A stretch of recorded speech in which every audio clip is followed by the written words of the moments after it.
Welcome to know about.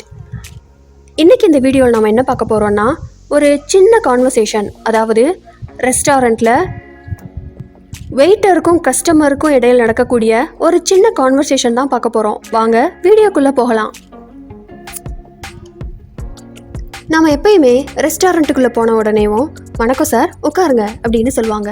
அது இப்படி இங்கிலீஷில் சொல்லலாம்னா, welcome sir, please have a seat. நன்றி அப்படின்னு சொல்லுவோம். அப்போது thank you. Welcome sir, please have a seat. Thank you.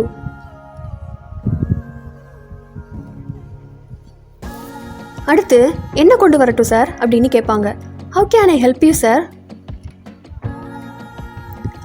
கொஞ்சம் மெனு கார்டு தர்றீங்களா அப்படின்னு நம்ம கேட்போம். அது எப்படி இங்கிலீஷில் கேட்கலான்னா, could you bring me menu card please?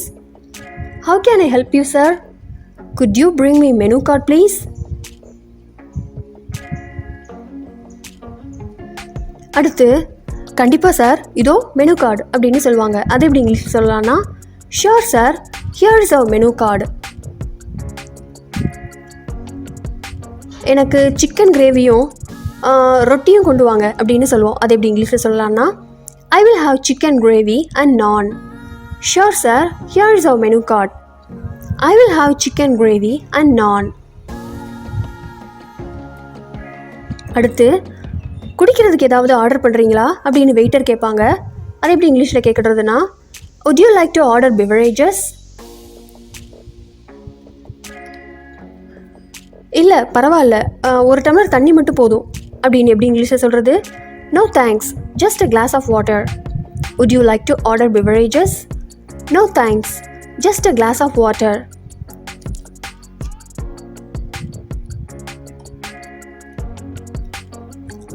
சரி சார், ஓகே சார்.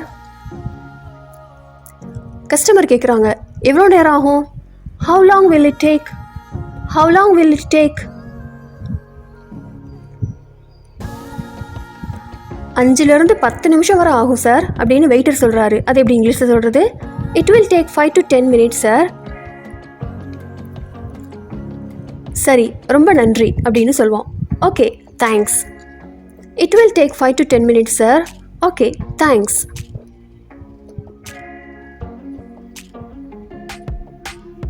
இந்த வீடியோ உங்களுக்கு பிடிச்சிருந்துச்சுன்னா லைக் பண்ணுங்கள், ஷேர் பண்ணுங்கள், மறக்காமல் சப்ஸ்கிரைப் பண்ணுங்கள். Thanks for watching.